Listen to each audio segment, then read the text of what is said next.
Ahí va. Recording is on. Perfecto, bueno, están acá viendo la presentación, ¿verdad? Sí. Bueno, acá tenemos una primera frase, ya la tradicional frase inicial. En esta oportunidad traje una frase de Susan Sontag. En realidad está sacado de otro texto que no sé si les recordó ahí Leandro, pero bueno, lo tienen en la bibliografía, se los nombro yo nuevamente. Es un texto que se llama Crítica y Metacrítica. Tiene un subtítulo un poco más largo, que ahora no me acuerdo exactamente cómo es, pero bueno, está escrito por tres profes, por tres docentes, investigadores de la Facultad de Artes de acá, de donde soy yo, de la Facultad de Artes de La Plata, de la Universidad Nacional de La Plata. Es sobre cine, son gente que tiene experiencia en el ámbito pedagógico sobre cine y también de investigación y de escritura crítica.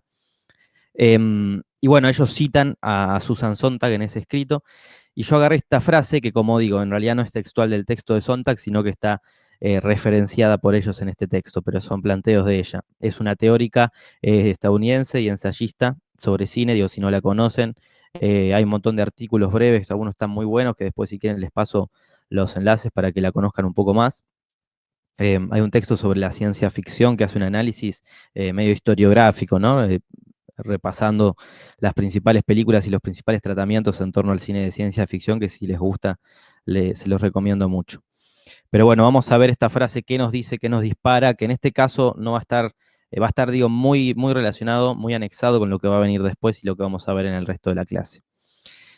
La leo directamente, la comento un poquito, si tienen alguna duda me dicen acá en el chat, anímense a preguntar o a decir qué les parece.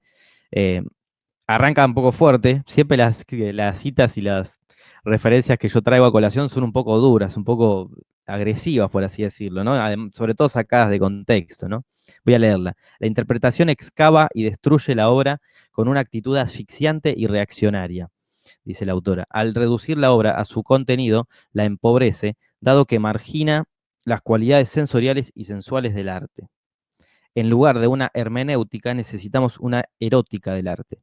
Hay que situarse ante las obras mismas, señalando la necesidad de volver la atención hacia una descripción más extensa y concienzuda de la forma. La función de la crítica debiera consistir en mostrar cómo es lo que es, incluso qué es lo que es, y no en mostrar qué significa. Bueno, un poco rebuscada ahí, sobre todo al final, medio que se genera una especie de juego de palabras, pero es interesante y yo la tomo sobre todo para reflexionar en torno a la dualidad, que ya la he nombrado un poco en las clases, pero nunca me detuve tanto, con tanto detenimiento, valga la redundancia, es la dualidad forma y contenido, que ustedes la habrán oído nombrar, forma y contenido, historia, discurso, historia, argumento, tema y trama, contenido y continente, también se la llama en la lingüística, un montón de maneras de referir básicamente a lo mismo cuando hablamos de textos, pero lo vamos a aplazar al campo artístico y más específicamente a lo cinematográfico.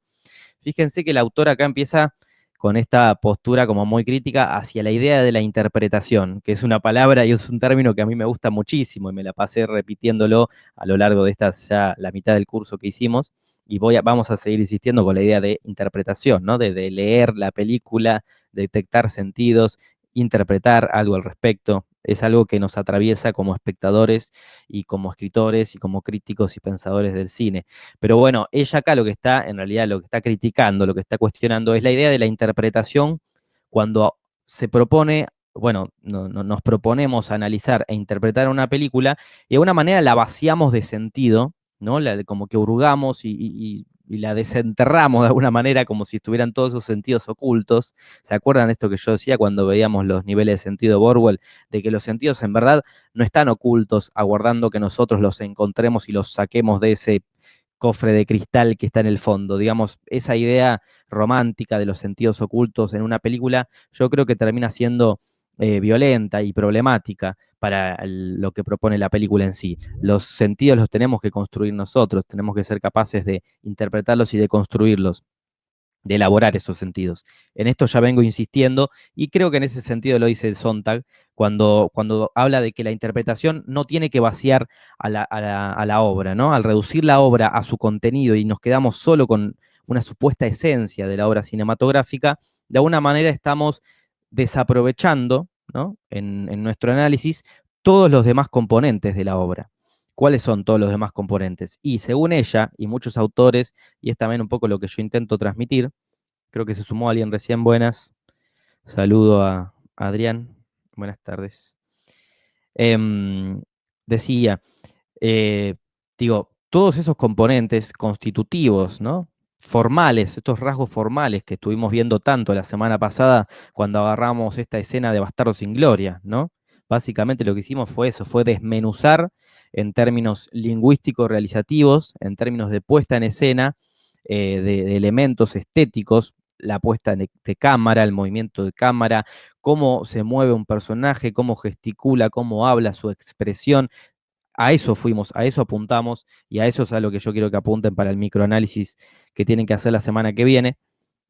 Todos esos elementos que tienen que ver con la forma, fíjense que acá está en negrita, no sé si se alcanza a ver, acá la palabra forma, hay que situarse, dice la autora, señalando la necesidad de volver la atención hacia una descripción más concienzuda, más extensa, más detallada, ¿no? De la forma, de los componentes formales. La función de la crítica debiera consistir en mostrar cómo es lo que es, incluso qué es lo que es, y no mostrar qué significa. De alguna forma está diciendo, no importa tanto el qué, no importa tanto el contenido, no importa tanto los temas que toque esa película, porque al fin y al cabo se repiten y al fin y al cabo hoy, año 2021, la originalidad ya no existe. Hay que admitir, es un poco extremo lo que estoy diciendo, ¿no? Está bueno cada tanto ver una película y decir qué original que es, qué creativa que es esta búsqueda estética, desde luego. No digo que no exista en ese sentido, pero todos los temas ya han sido repetidos. En términos de tema, de contenido, en términos de qué es lo que significa, ya han sido, ya se repiten, ya hay redundancia, predomina la redundancia, podríamos decir. Lo realmente singular, lo realmente distintivo en una película tiene que ver con sus rasgos formales, con sus componentes formales. Por eso acá el autor habla de una interpretación de la crítica apuntando a una descripción más extensa y concienzuda de la forma. Insisto y lo vuelvo a leer, la función de la crítica debiera consistir en mostrar cómo es lo que es. Cómo es lo que es, eso que suena como un juego de palabras, ahí medio trabalenguas. A mí me parece que ahí está el meollo de la cuestión y es a lo que tenemos que apuntar un poco nosotros desde la crítica. Fíjense que la semana pasada hablábamos de análisis, ¿no? De la concepción del proceso analítico como la descomposición de la serie de elementos constitutivos que forman parte de una película para después hacer una síntesis y una reflexión final de eso. Bueno, la crítica también tiene que poder apuntar a remitir a los componentes formales y los rasgos formales singulares de una película. Hay que poder distinguir cuál es el contenido, cuál es el tema, pero también hay que poder apuntar y explicar y argumentar qué rasgos formales me dan cuenta de ese tema. ¿Se entiende? Y leo lo que dice Agus acá, a ver. A mí me pasa que en esa elaboración de sentido por parte nuestra, del analista crítico, me cuesta encontrar el límite, o sea, cuando ya estás flasheando cualquiera, que dijimos que no hay que hacer, digamos que si vos encontrás un nexo con algo y podés argumentarlo, aunque para otros sea cualquiera, está bien. A ver, para que lo... Si encontrás un nexo con algo y podés argumentarlo, aunque para otros sea cualquiera, ¿está bien? Sí. A ver, em, hay que ser consciente, esto también lo dije alguna vez y ahora lo vamos a volver a ver, hay una placa que dice prácticamente lo mismo. Hay que ser conocedores de los códigos que nos está ofreciendo esa película, ¿no? Nosotros, nuestra postura crítica, nuestro criterio crítico, ¿no? Con el que con el que vamos a estar analizando y criticando esa película y asentando nuestro posicionamiento crítico, tiene que ser acorde a lo que me propone esa película y no tal vez a preconfiguraciones, a preconceptos de cómo hay que interpretar una película. ¿Se entiende lo que digo? Vamos a un caso muy de lo que vimos la semana pasada. Hablábamos, ¿se acuerdan que se armó un debate estaba bueno, muy nutritivo, en torno al personaje de Hans Landa, ¿no? De si ese es el estereotipo o el arquetipo del soldado nazi alemán villano o no, ¿no? Esta cosa maquiavélica, astuta, estratega, con este extremo de cordialidad y amabilidad que mostraba el personaje, etcétera. Digo, ahí hay una intencionalidad desde lo formal por parte de Tarantino. Para mí eso va en contra del arquetipo del villano que nos propone el cine clásico, que nos propone los manuales de cine, de esa preconfiguración, ese paradigma del villano, del oponente. digamos, lo que está proponiendo ahí Tarantino es otro tipo de villano, otro tipo de antagonista, ¿no? De figura antagónica. ¿Qué significa esto? Que nosotros desde la crítica tenemos que decir, esta película es mala, ¿no? Esta película no es buena, esta película es pobre o carece de sentido y de fuerza narrativa porque me está mostrando un villano que es demasiado amable. Lo estoy diciendo así nomás, ¿no? Pero ¿ese sería un argumento válido ese? Tal vez sí, porque al fin y al cabo la crítica es un posicionamiento personal y a alguien le puede no haber gustado la película porque el Hans Landa no cumple con ese arquetipo de villano clásico de oficial nazi que entra a las patadas a la casa. Pero realmente hay que ser conocedores de lo que estamos viendo, de lo que me está proponiendo esa película, de si ese planteamiento que nosotros estamos haciendo desde la crítica eh, concuerda, digamos, con los códigos de esa película. Tarantino nos está mostrando un villano que de cierta manera resquebraja ese estereotipo, ¿no? Que desmorona ese estereotipo, que lo derrumba a ese arquetipo de personaje antagónico que tiene que ser malo, violento, agresivo de entrada. No lo muestra así, lo muestra de otra manera, lo muestra con este exceso de cordialidad que se vuelve absurdo, que se vuelve casi inverosímil.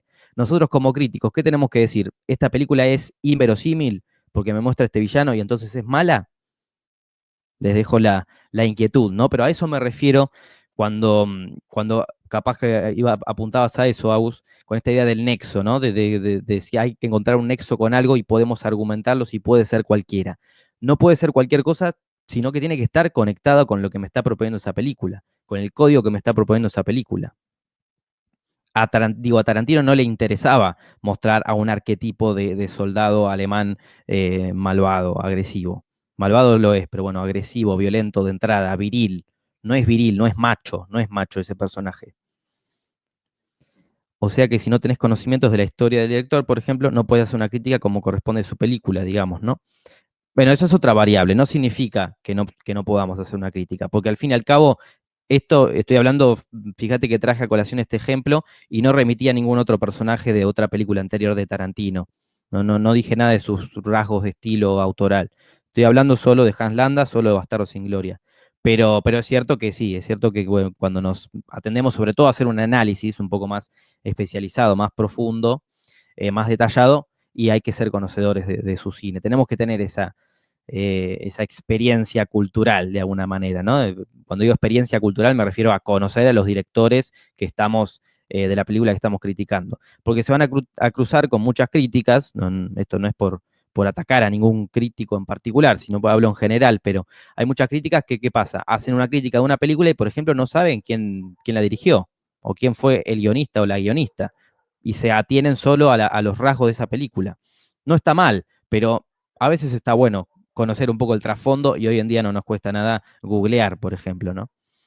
Digo, no siempre hay que tener vista toda la filmografía de ese director o de esa directora, pero sí es cierto que hay que ser conocedores del trasfondo que llevó a esa película a gestarse y a veces el trasfondo es quién es ese director, desde dónde crea, desde dónde escribe, cuáles son sus propuestas de estilo, etcétera. Bueno, gracias, Agus. Espero que haya quedado un poquito más claro. Y retomo entonces esto de la dualidad forma y contenido, ¿sí? Que es en lo que hace tanto énfasis acá Susan Sontag. Acá, bueno, en esta placa me zambullo un poco más en eso. Fíjense que acá, bueno, ahora voy a leer esta breve clasificación que proponen los autores en el principio del texto. Pero seguía pensando un poco en esto de la forma de contenido, digo, para que les quede claro que es una cosa muy básica, pero muy propia de las manifestaciones artísticas, y yo creo que tenemos que terminar de entenderla. Digo, voy a un ejemplo de nuevo, pavo, que ni siquiera tiene que ver con el arte, pero bueno, supónganse que yo arranco esta clase, o cualquier clase, cualquier presentación, de la siguiente manera. Digo, hola, ¿cómo andan? Muy buenas tardes. Bueno, estamos acá, vamos a hacer un taller de crítica, el mejor taller de crítica de todo el país, de todo el continente. La vamos a pasar muy bien. Mi nombre es Juan y etcétera. Una presentación así, de manera como exuberante, extremada, exagerada.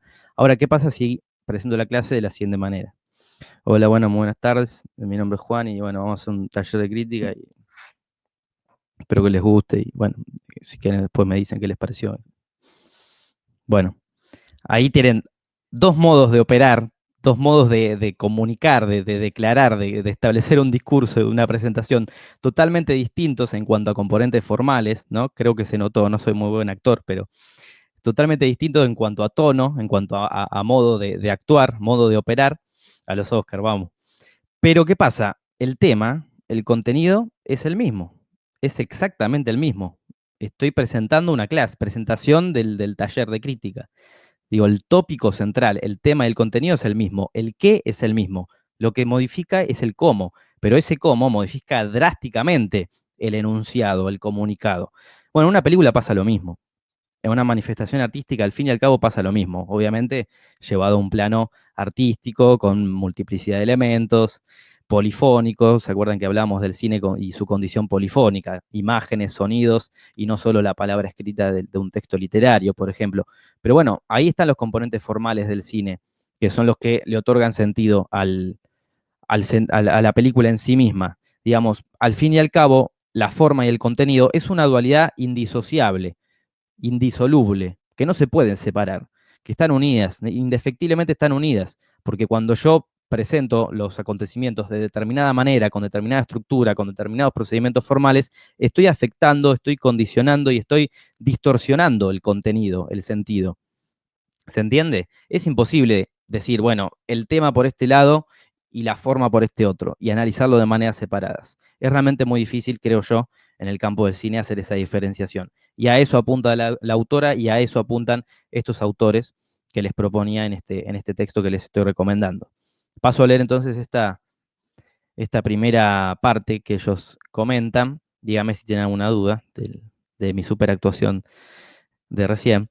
El discurso crítico se debate entre dos polos, dicen los autores. Una crítica, ya sea de medios masivos o especializada, que está atada al mercado y funciona como tribunal valorizador de temas y contenidos. Tribunal valorizador está diciendo, bueno, el juicio de valor, ¿no? La calificación por medio de puntajes, por medio de estrellas de esa película. Em, y por otro lado, otra crítica, otra actividad crítica, otro proceso de creación crítica, instalado más académicamente, que profundiza en el análisis de los mecanismos y procedimientos formales de los films.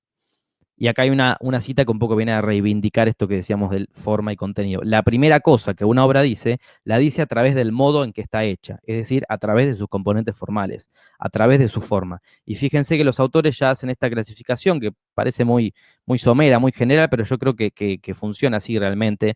Podemos ver en las críticas y las reseñas de formato más periodístico, que al fin y al cabo son las que más leemos, tal vez con mayor regularidad, están más atadas al mercado en el sentido de la producción, de los estrenos semanales de las películas, ¿no? Sobre todo hoy en día que hay tantos estrenos masivos simultáneos en diferentes plataformas web. Y bueno, su función primordial es el tribunal valorizador, es identificar un tema, identificar el contenido principal de esa película y decir si en función de eso es buena o es mala, ¿no? El juicio subjetivo elevado a juicio de valor general, ¿no? ¿Es buena o es mala esta película? Esa es la función primordial de la crítica en este sentido. ¿Se acuerdan que veíamos la definición? Y por otro lado está la crítica más académica, que procura un abordaje, un bagaje, digamos, de los rasgos más formales que caracterizan esos films. Y a partir de eso sí llegamos a identificar temas y a identificar contenidos de los que nos habla la película. Pero para poder hablar de temas y de contenidos no podemos quedarnos con eso y ya, porque hay 1000 películas que estrenan por año que hablan de lo mismo, que tocan los mismos temas y los mismos contenidos. Los procedimientos formales de esas películas, los rasgos formales son los que las hacen características, distintivas, singulares, particulares. Y paso a leer acá. Isabela dice, Juan, esto tiene que ver con la pregunta que te hice sobre adaptaciones de libros para pelis. Bueno, justamente hablábamos con Isabela vía mail, me hiciste pensar mucho, Isabela, así que gracias. Nada, bueno, me puse a reflexionar en torno a esto. Ahora vamos a ver un poco esta idea de la adaptación en el cine, ¿no? Ella me preguntaba, de nada, no me quiero meter ahora en este tema porque puede llevar mucho tiempo, pero ella me preguntaba si qué pasa con la idea esta de la fidelidad y de la traición, ¿no? Como todo un debate que se arma en torno a una película cuando parte de una obra fuente, literaria, la mayoría de las veces. Si tiene que ser 100% fiel o no para ser más efectiva. Bueno, sabemos que es todo un debate eso, ¿no? Y al fin y al cabo es es un gusto y es una apreciación personal. Yo defiendo más el cine, al cine y a sus modos de operar y al lenguaje del cine, y entiendo que una película que se concibe como una adaptación, ¿no? Que dice inspirada en o basada en, es decir, eh, explícitamente, manifiestamente es una adaptación, tiene que hacerse cargo de que hay un cambio de lenguaje ahí, de que hay una transformación del lenguaje, por lo cual tiene que valerse de los rasgos formales propios del cine para poder contar una historia. Y sí, lógicamente tiene que ver con esto, con el planteamiento de forma y de contenido, porque la literatura tiene sus formas, tiene sus rasgos formales. La palabra escrita, y eso no es que, no estoy queriendo decir que eso sea poco, que sea un recurso limitado, que sea peor o mejor que el cine. Se pueden lograr un montón de cosas con la palabra escrita y ahí sabemos muy bien que hay obras fabulosas y fantásticas. Pero el cine es otra cosa, el cine tiene otros recursos, tiene otros rasgos formales, y esto de decir que el cine, que la película que parte de un libro tiene que ser 100% fiel, ¿no? Como una adaptación en términos de transcripción, ¿no? De adecuación de lo que pasa en el libro a la película de manera directa, sin ningún tipo de transformación, sin ningún tipo de transposición, sin ningún tipo de acto creativo. Y encima muchas veces los directores se jactan de eso, las figuras autorales. Dicen, no, mi película es súper fiel al libro, como si fuera algo bueno. Para mí es algo malo. Es otro debate, insisto, porque acá pueden no estar de acuerdo y está todo bien, está perfecto, digo, es algo a debatir, pero es algo a seguir pensando porque se siguen haciendo adaptaciones permanentemente. Pero yo defiendo al cine en el sentido de que es un cambio de lenguaje, hay que apropiarse de los rasgos formales del cine, imágenes, sonidos, mezcla de sentidos a partir de eso. No es literatura el cine. Por lo tanto, si hay una adaptación, porque es verdad que es una fuente de riquezas, de historias y de temas y de contenidos muy grande la literatura, pero si hay una adaptación, tiene que haber rasgos formales que me hagan diferenciar esa película, porque si no, para eso leo el libro y ya está. Bueno, cierro paréntesis, gracias igual Isabela, porque está genial este vínculo, tiene que ver con eso y creo que es hasta esclarecedor para terminar de entender a qué nos referimos con esto de forma y contenido. Es más, hago otra acotación, porque hace poco, no lo traje ahora para verlo, pero hace poco vi un pequeño fragmento que creo que si lo buscan en YouTube aparece, de David Lynch, estamos tanto hablando de Lynch últimamente, donde en una conferencia de prensa, creo que del año 2003 o por ahí bastante vieja, y alguien le pregunta, una pregunta muy puntual, muy específica y muy simple, ¿qué pensás? Le dice la chica, la periodista que le consulta, ¿qué pensás o qué sentís cuando la gente dice que las películas son muy confusas, ¿no? Que tus películas son muy confusas o que hay un cine en general que no se entiende, que es muy ambiguo, que no cuenta una historia en términos de narratividad fuerte, podríamos decir. Y lo que le responde Lynch automáticamente es, y yo creo que, que el cine se tiene que valer de todos estos elementos propios de la cultura que nos rodea y del mundo que nos rodea, pero para crear algo que no se pueda crear en ninguna otra, con ningún otro medio. Le dice algo muy simple, no le estoy medio tratando de recordar ahora, no es textual así, lógico, pero le dice, yo hago películas y me enamoré y me apasiona el cine, porque lo que hago con el cine no se puede hacer de otra manera. Digo, esa mezcla de sentidos, casi, bueno, vuelvo acá perdón, a Sonta cuando habla de lo erótico, de lo sensual de la forma, de los rasgos formales. En cierta manera, ese vuelo poético, eso erótico que tiene el cine, no lo tiene otra manifestación artística, porque cada manifestación artística tiene su particularidad. Y yo la riqueza de las particularidades del cine las encuentro solo haciendo cine. Entonces, si es confusa la película, es porque estoy creando algo que no se puede entender con ningún otro medio. De alguna manera, eso es lo que dice Lynch, ¿no? Como, bueno, como contradiciendo a las personas que dicen que una película se tiene que entender de manera lineal, como una novela, por ejemplo. No sé, hay novelas que tampoco se entienden de manera lineal, secuencial y cronológica, pero para hacer un ejemplo así a grandes rasgos. Y Agus dice que lo vio, sí, seguramente dije cualquier cosa, pero iba por ahí la reflexión, la respuesta de Lynch. Y me parece genial y tiene que ver al fin y al cabo con esto de poder reivindicar y resignificar los componentes formales de una película. La crítica tiene que apuntar a eso. Eso es al menos lo que yo intento transmitir, ¿no? Leo esta placa que aclara un poco todo esto. Pensar el film como una totalidad significativa implica dejar de lado las viejas controversias, los viejos debates entre forma y contenido. no hay elementos interiores, ¿no? Acuérdense que decía, no hay esencia. Yo decía acá esto, ¿no? De que tenemos como esta idea obstinada de encontrar la esencia, el alma de esa película. Y a veces no la hay, porque hoy en día los temas, los contenidos, los elementos interiores se repiten permanentemente. Perdón, retomo. No hay elementos interiores, contenido y exteriores, ¿no? El paquete, el packaging, la forma. Ambos niveles constituyen el sistema integral que percibe el espectador.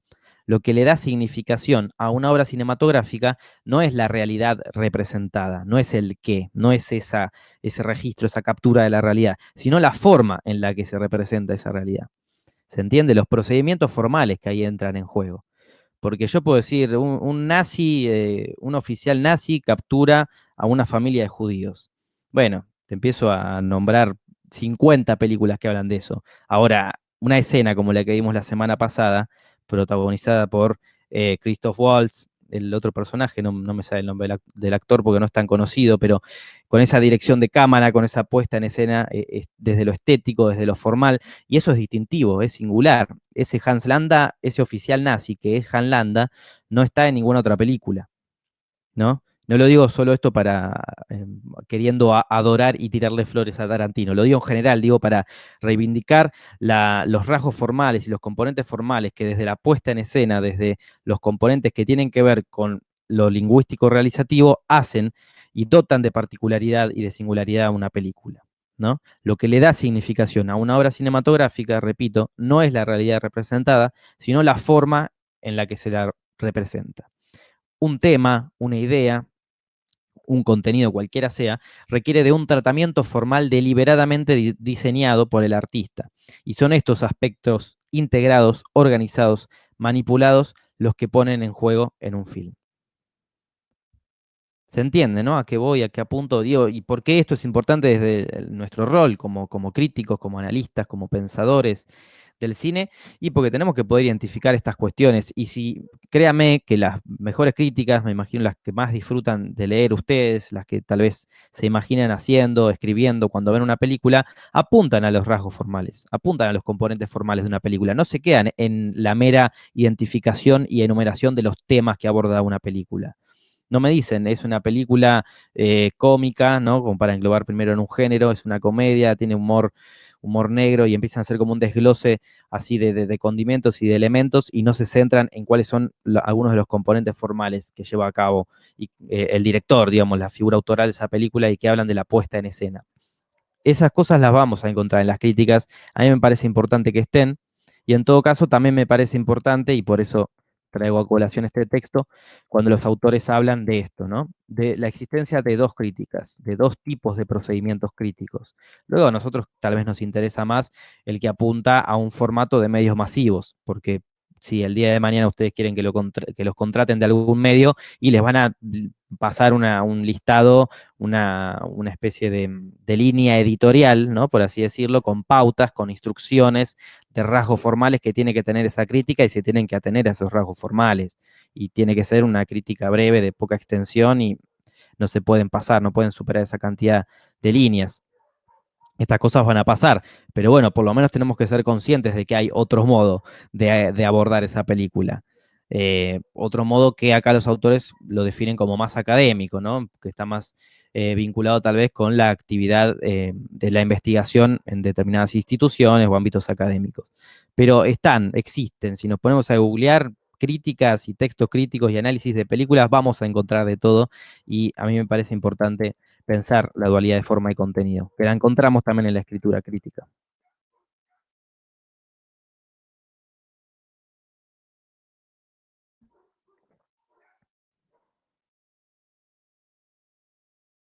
La crítica es, desde esta perspectiva, esta es otra cita del texto, parte constitutiva del fenómeno comunicacional cinematográfico y no un discurso, me quedo ahí, perdón, error de tipeo, y no un discurso paralelo o superpuesto al discurso fílmico. El crítico aporta una mirada, se propone dar un sentido particular a la obra. La validez de sus proposiciones, miren, acá está vinculado con lo que decías vos, Agus, antes. La validez de sus proposiciones dependerá del grado de coherencia entre el criterio interpretativo y el film, y no de la adecuación de ese criterio a una norma interpretativa preestablecida. ¿no? Este, esto que decía yo, agarraba el ejemplo de Hans Landa de nuevo, ¿no? Que los manuales de cine nos dicen, para que un antagonista, para que un villano sea verosímil, tiene que ser así, ¿no? Tiene que ser de determinada manera, o ese es por lo menos el arquetipo que históricamente se ha ido construyendo. Y bueno, Tarantino nos presenta a este personaje, este soldado nazi, que atenta contra ese estereotipo, contra esa preconfiguración, ¿no? O forma o norma preestablecida de cómo construir un personaje, y en principio tenemos que replantearnos si realmente, por más que sea, de que nos resulte inverosímil, de que ahí se produzca como un distanciamiento entre nosotros como espectadores con ese villano, con esa forma que tiene ese villano, de construir un villano, tenemos que poder replantearnos y cuestionarnos si eso nos va a decir o nos va a llevar a la conclusión de que la película es mala, porque es un personaje inverosímil. Tenemos que conocer y tiene que estar, por eso dice acá los autores, este vínculo con la coherencia, ¿no? Entre el criterio interpretativo y el film, y no basarnos en nuestra interpretación en base a normas preestablecidas, a normas preconfiguradas, a preceptos que giran en torno, digamos, a las normas y a las reglas de cómo construir a un villano, por cómo nos lo dicen históricamente los manuales de cine. ¿Se entiende lo que digo? Vamos a tenernos a esa película, vamos a, como decíamos previamente, también investigar el trasfondo de esa película, el sentido histórico, contextual, cultural, dónde estrena esa película, quién es el director, cuál es la figura autoral, cuál es su reparto. Vamos a meternos en la película y vamos a mantener el grado de coherencia entre nuestro criterio interpretativo y el fin. Después podemos decir, la verdad que si finalmente concluimos en que el personaje es muy inverosímil y la película, como apunta a la narratividad fuerte, se genera un conflicto débil. No sé, por ejemplo, ¿no? Una posible conclusión, que creo que hasta es una crítica que se le ha hecho a películas de Tarantino, porque son narrativas, pero al mismo tiempo carece de un conflicto claro. Em, entonces, bueno, es una crítica posible, desde luego, pero atendamos a los rasgos formales que llevan a construir ese tipo de personajes. ¿Se entiende? Y no nos adecuemos en nuestra interpretación, como dicen los autores, a una norma interpretativa preestablecida.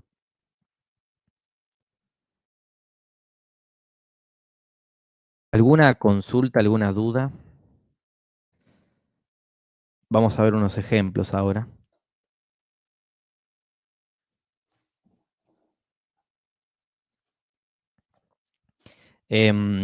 Vamos a ver unos ejemplos. Traje dos cortos de 10 minutos. Bueno, ahí lo dicen. Tal vez prefería decirlo después, pero quedó ahí. Partiendo del mismo eje temático conceptual, es decir, el mismo contenido, la percepción del correr del tiempo. Ese es, de alguna manera, el tema, el tópico central, general, bastante abstracto, alegórico, simbólico. eh, Vemos dos resultados que desde lo formal son totalmente distintos, ¿no? Son dos propuestas formales totalmente diferenciadas. Se los traigo también porque con estos cortos vamos a trabajar en la próxima actividad, que igualmente no va a ser para la semana que viene, porque para la semana que viene tienen la otra, pero bueno, son cortometrajes, es mucho más fácil abordar un análisis de piezas más breves y de alguna manera están conectadas. Son de alguna manera, se acuerdan que siempre insisto yo con la transtextualidad en términos de Genet, de que todo texto está relacionado indefectiblemente y entra en diálogo con textos preexistentes, con textos previos, y acá está sucediendo precisamente eso, porque no sé si los conocen, pero los presento brevemente.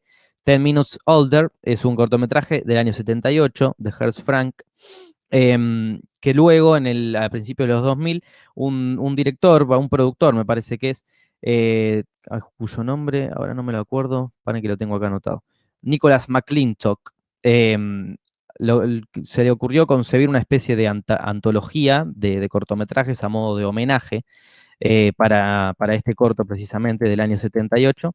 Y ahí, bueno, uno de los directores que participó de esta antología es Víctor Erice, un director español que tal vez conozcan porque es muy reconocido.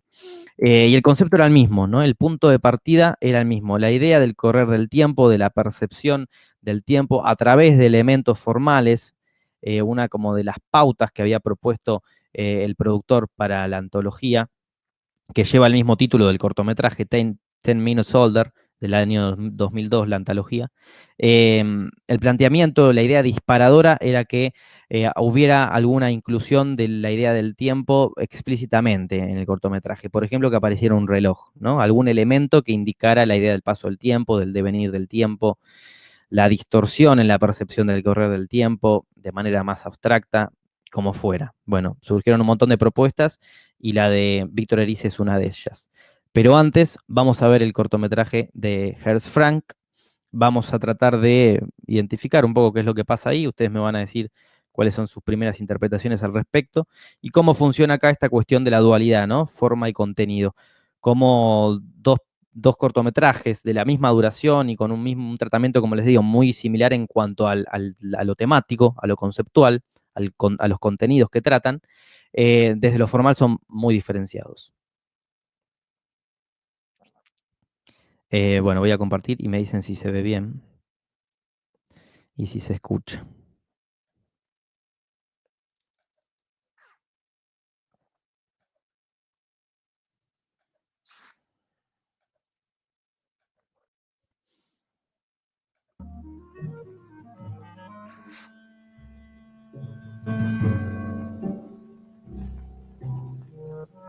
¿Se escucha? No es muy primordial la música, pero perfecto. Bueno, vamos a ver esto entonces. 10 Minutes Older.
¿No escuchan? ¿A mí me escuchan? Ok.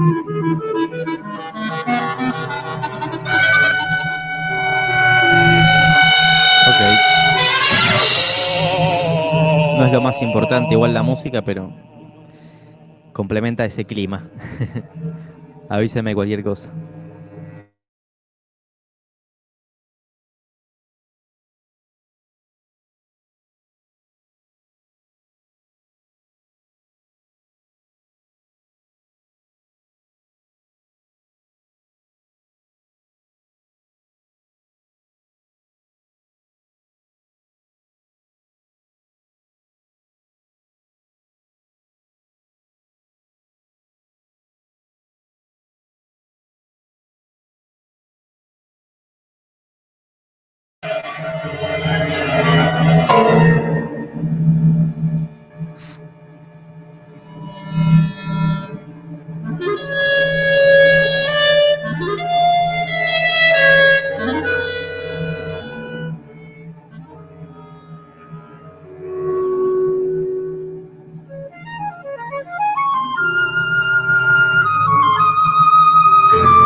Bueno, muy bien. Estamos de vuelta. Espero que se haya escuchado más o menos bien. Igual ya tienen esto, estos nuevos ejemplos que estamos viendo, ya están en el documento de bibliografía y filmografía, así que lo pueden ver ahí. Lo compartí acá. Digo, porque nunca es la manera más apropiada de ver estas piezas así de manera virtual. Pero bueno, lo pudieron ver más o menos bien, ¿no? ¿Qué opinan de este corto? Bueno, esto es como les decía, es un corto del año 1978. Ahí me quedé sin video. A ver, ahí estoy. En cualquier momento se va a cortar. Si ven que corto de golpe es porque siempre se corta la grabación y después retomo. Bueno, es un cortometraje de Hertz Frank, un realizador que siempre apostaba mucho a lo poético, a lo simbólico en sus imágenes. A mí me parece súper interesante. Lo traigo igual como motivo, porque es un cortometraje que es motivo de homenaje, como les decía, para esta antología que creo que se promociona y se produce en dos partes, en el 2002 y en el 2003, donde, bueno, entre una de ellas está este cortometraje de Víctor Erice que vamos a ver a continuación. El concepto central es el eje temático, ¿no? Y conceptual en cuanto a contenido, es la percepción del correr del tiempo, esta idea del tiempo, digamos, atravesado, y que tiene que ser de alguna manera capturada ese tema en 10 minutos de duración como máximo. Eso va a ser como el planteamiento que van a hacer en esta antología a modo de homenaje, a modo de alusión a este cortometraje recién. A mí me parece realmente fascinante porque es un cortometraje que, bueno, nos está mostrando de alguna manera todo, podríamos decir, todo el revoltijo de emociones, toda la multiplicidad de emociones que podemos llegar a sentir los seres humanos en el transcurso de nuestra vida, ¿no? De alguna manera es como una exposición de todas las emociones que sentimos en nuestra vida de manera explícita y exacerbada, casi como llevada al extremo. ¿Por qué? Porque los protagonistas son niños que están contemplando una presentación, hay una exhibición, una proyección, creería yo que es, por lo que leí por ahí y luego de verlos varias veces, se dice que es como una especie de teatro, de obra de teatro de marionetas, pero a modo de proyección, como si estuvieran viendo una película. No sé si alguien conocía este cortometraje, si le despertó algún tipo de idea similar con esto o distinta, capaz que ustedes interpretaron otra cosa. A mí me parece súper interesante por eso que decía recién, ¿no? Por cómo ofrece una manera de recorrer la multiplicidad de emociones a partir de una puesta en escena realmente minimalista, minimalista en el sentido de que son muy pocos recursos, muy pocos elementos desde lo formal. Es un plano secuencia con un posicionamiento de cámara que parece fijo, parece estático en un solo personaje, en un solo niño, y luego sutilmente va a ir haciendo una especie de recorrido en esos rostros con un encuadre muy cerrado, muy restrictivo, muy restringido, mejor dicho, obviamente, para enfatizar y evidenciar la expresión cambiante, ¿no? Tan fluctuante, tan ambivalente de estos personajes que están fascinados y obnubilados por lo que están viendo en esa proyección. Fíjense realmente cómo trabajar el eje temático conceptual del tiempo, ¿no? De la idea del paso del tiempo, de la prosecución del correr del tiempo, ¿no? De la inminencia del correr del tiempo, en 10 minutos. Es algo que además está inscrito en el título, ¿no? 10 minutes older, 10 minutos más viejo, ¿no? Sería como la traducción más o menos literal, creo. Seguramente alguien acá sabe más inglés que yo, pero me parece que iría por ahí la traducción. Fíjense cómo se apropia del concepto y del tema de la idea del paso del tiempo y lo expone con un recurso formal muy simple, pero yo creo muy poderoso, alegóricamente muy poderoso realmente. Además, nos está posicionando, no hay muchos cortometrajes ni muchas piezas breves, digo que en su totalidad sean solo esto desde la puesta en escena, que nos posicionen a nosotros, espectadores, desde el lado donde supuestamente está la cámara, la pantalla, perdón, mejor dicho. La cámara está en términos de dispositivo, pero donde está la pantalla, ¿no? Porque esos chicos están viendo esa, esa exhibición, ¿no? Ese espectáculo cinematográfico, y nosotros estamos puestos en el lado del punto de vista, de la focalización, de la identificación, en el lado contrapuesto en el que habitualmente estamos, ¿no? De alguna manera somos como los observados por esos niños.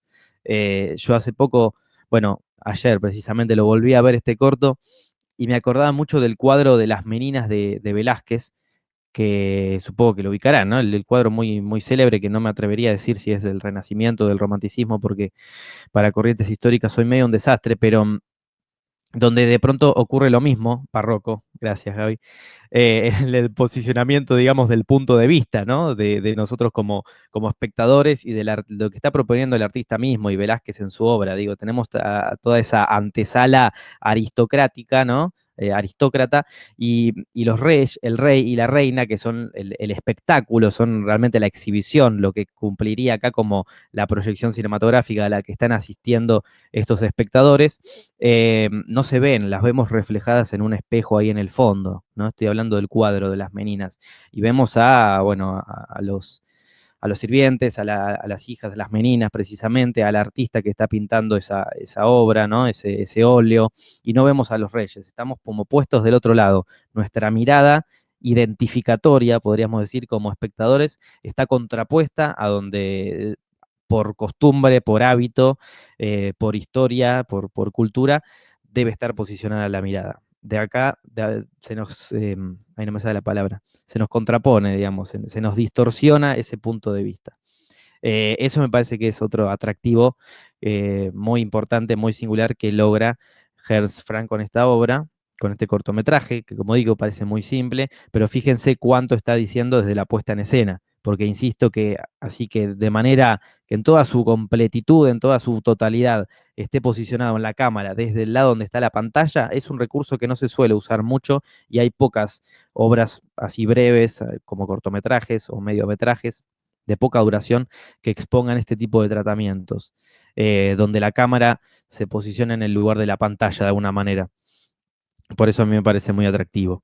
Em, no sé qué les pareció a ustedes, si quieren hacer algún comentario, capaz que no les gustó. Ahora vamos a ver el ejemplo de Víctor Erice, que como decía, en términos de concepto, en términos de ejes temáticos y de contenidos, parten de lo mismo, porque además era una pauta, digamos, un punto de partida, una norma que imponía el productor cuando lanzó la idea de hacer esta antología a modo de homenaje. Que como decía, no sé si quedó del todo claro, la antología esta se llama Ten Minutes Older. Digo, lleva el mismo título, el título homónimo al cortometraje de Hertz Frank que acabamos de ver. Acá tengo para ello, se establecieron las siguientes normas. Las películas debían durar 10 minutos, lo mismo que dura este cortometraje que acabamos de ver, y en ellas tenía que aparecer un reloj al menos una vez. La idea para propuesta, digamos, por parte del productor Nicholas McClintock, para todos los cineastas que formaron parte de esta propuesta cinematográfica, que fueron muchos y muy variados, de diferentes nacionalidades, Jean-Luc Godard, Spike Lee, Kaurismäki, Bertolucci, el mismo Erice. El punto de partida era el eje temático de la distorsión en la percepción del paso del tiempo, ¿no? Y cómo a partir de rasgos formales característicos de estos directores, de estas figuras autorales ya consagradas en su gran mayoría, cómo podían trabajar y tratar desde lo formal, ¿no? Desde los componentes formales, una propuesta diferenciada, pero partiendo del mismo contenido, del mismo eje temático, como vengo diciendo. ¿Lo vemos, les parece?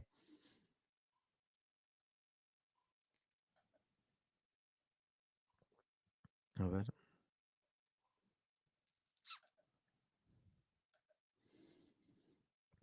Espero que se escuche bien porque acá es un poco más importante el sonido, si no, tienen para verlo de igual aparte cuando termine la clase si se quedan con ganas.